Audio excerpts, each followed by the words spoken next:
दोस्तों, आज जानेंगे गेहूं की फसल में फिटकरी के जादुई प्रयोग के बारे में। अर्थात जो हमारा फिटकरी का जो प्रयोग होता है गेहूं की फसल में, वो एक प्रकार से जादू की तरह होता है। उसके रिजल्ट जादू की तरह आते हैं। जैसे इसमें हम फिटकरी का प्रयोग करते हैं तो जो फ़ायदा हमें डीएपी के प्रयोग से मिलता है, जो फ़ायदा हमें विभिन्न प्रकार के माइक्रोन्यूट्रिएंट्स के प्रयोग से मिलता है, वो फ़ायदा उनके बिना डाले हमें मिल जाता है फिटकरी के प्रयोग से। और दोस्तों, ये कैसे मिलता है, इस सारे के बारे में इस वीडियो में जानेंगे।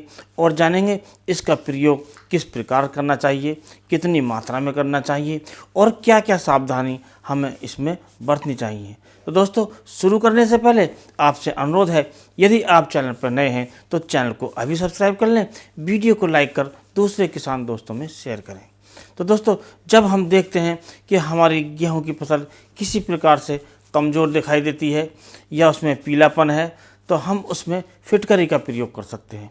और फिटकरी का जो प्रयोग है वो ऐसा करने से हमारी जो फसल है एक विकास करती है। और दोस्तों, उसका और भी बड़ा फ़ायदा है कि उसमें जो विभिन्न प्रकार के कीट होते हैं, दीमक वगैरह, वो भी कीट नहीं लगते, और होते हैं तो वो नष्ट हो जाते हैं। तो इससे हमें कई फ़ायदे मिलते हैं। तो हम फिटकरी का जो प्रयोग है अपनी फसल में किस प्रकार कर सकते हैं। तो दोस्तों, जब हमारी जो फसल है गेहूं की और उसकी सिंचाई होनी है, तो सिंचाई के समय हम इसका प्रयोग कर सकते हैं। तो पहले जान लेते हैं कि इसके फ़ायदे क्या क्या होते हैं। तो दोस्तों, जब हम अपनी गेहूं की फसल में फिटकरी का प्रयोग करते हैं तो हमारा जो रिज़ल्ट है फिटकरी का वो एकदम शानदार आता है। वो रिज़ल्ट क्या आता है, तो एक जो हमारी फसल है एकदम हरी हो जाती है और उसमें विभिन्न प्रकार के जो फंगस के रोग हैं वो नहीं लग पाते हैं, और यदि लगे होते हैं वो समाप्त हो जाते हैं और हमारी फसल तेज़ी से ग्रोथ करने लगती है। और जो फ़ायदा हमें डीएपी के प्रयोग करने से या विभिन्न प्रकार के माइक्रोन्यूट्रिएंट्स के प्रयोग करने से हमारी फसल को मिलता है, वो फ़ायदा हमें बिना डाले उनके फिटकरी के डालने से ही मिल जाता है। तो दोस्तों, ये होता कैसे है, जब हम अपने गेहूं की फसल में फिटकरी का प्रयोग करते हैं तो उस ज़मीन जो होती है वो होती है क्षारीय, अर्थात उसका जो पीएच मान है वो 7 से ज़्यादा होता है। और ऐसा जो प्रयोग है, जब हम उसमें प्रयोग करते हैं या डीएपी वगैरह प्रयोग करते हैं या विभिन्न प्रकार के फर्टिलाइजर्स प्रयोग करते हैं, विभिन्न प्रकार के माइक्रोन्यूट्रिएंट प्रयोग करते हैं, तो उसका जो रिजल्ट है हमारी फसल को नहीं मिल पाता है।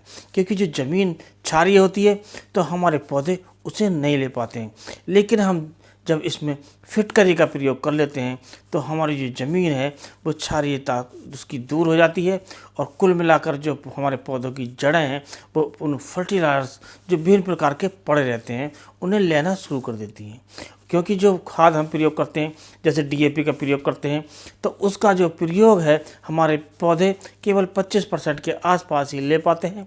इसी प्रकार उसमें विभिन्न प्रकार के माइक्रोन्यूट्रिएंट या जिंक है, फेरस सल्फेट वगैरह है, ये जो पड़े रहते हैं तत्व, क्योंकि जब हम इनका प्रयोग करते हैं तो इनमें भी वही 20 से 25% ही हमारी फसलें प्रयोग कर पाती हैं।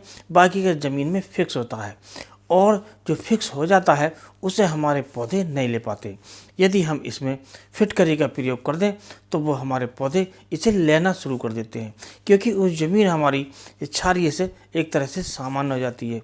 और जो ज़मीन हमारी क्षारीय से सामान्य हो जाती है तो हमारे पौधे जो फिक्स पड़े रहते हैं, विभिन्न प्रकार के जो खाद हैं, विभिन्न प्रकार के जो माइक्रोन्यूट्रिएंट्स हैं, उन्हें लेना शुरू कर देते हैं और अपना एक विकास शुरू करते हैं, जिससे हमारी फसल तेज़ी से ग्रोथ करती है, अपना अच्छा विकास करती है। कुल मिलाकर उसमें ज़्यादा हरियाली आती है, ज़्यादा कल्ले आते हैं और ज़्यादा हमें पैदावार मिलती है। अब दोस्तों, अब जान लेते हैं कि इसका जो प्रयोग है वो हमें किस प्रकार करना है। तो दोस्तों, इसके प्रयोग के लिए आपको प्रति एकड़ लेना है फिटकरी का टुकड़ा।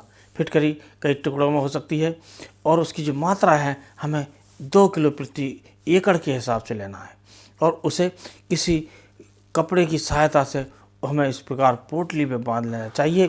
और जहां हमारा पानी गिरता है, हमारे जो नलकूप है, ट्यूबवेल है, कोई भी चीज़ है जो हमारे जल की स्रोत हैं, जहां से पानी शुरू होता है, वहां हम इसे इस प्रकार कपड़े में लपेटकर बांध सकते हैं, और वो धीरे धीरे घुलकर पूरे खेत में फैल जाता है, जिससे जो हमारी फसल में, हमारी ज़मीन में पूरी एक समान मात्रा में ये हमारे खेत में हो जाता है, जिससे हमें काफ़ी अच्छे रिजल्ट मिलते हैं।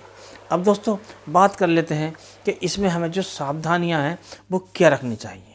तो दोस्तों इसमें सावधानी इस बात की रखनी है कि जो हमारी ज़मीन एक प्रकार से वो एसिडिक है अर्थात अम्लीय है, और वहाँ पर जो पानी हम दिया जाता है या तो बरसात का पानी इकट्ठा करके कुछ जगह दिया जाता है, या नदी का पानी दिया जाता है, या नहरों का पानी द्वारा सिंचाई होती है, तो उन क्षेत्रों में इसका प्रयोग ना करें। क्योंकि दोस्तों वहाँ की ज़मीन पहले से ही एसिडिक होती है, और जो एसिडिक होने से जो हमारी जो पानी होता है, जो नहरों का पानी, बरसात का पानी या नदी का पानी, वो एसिडिक होता है, तो उससे और ज़मीन हमारी अम्लीय हो जाती है, जिससे यदि हम उसमें फिटकरी का प्रयोग करेंगे तो हमें फ़ायदे की जगह नुकसान होता है। इस बात का आप अवश्य ध्यान रखें। और बाकी जो ज़मीन है आपकी, अगर 7 से ऊपर उसका पीएच मान है अर्थात हमारी ज़मीन क्षारीय है, तो उसमें हम बेखटक आराम से अपना प्रयोग कर सकते हैं फिटकरी का, और ज़्यादा लाभ कमा सकते हैं। और दोस्तों इसका कोई प्रयोग करना कोई ज़्यादा महंगा भी नहीं है, क्योंकि ये 50 से 60 रुपये किलो आराम से मिल जाती है।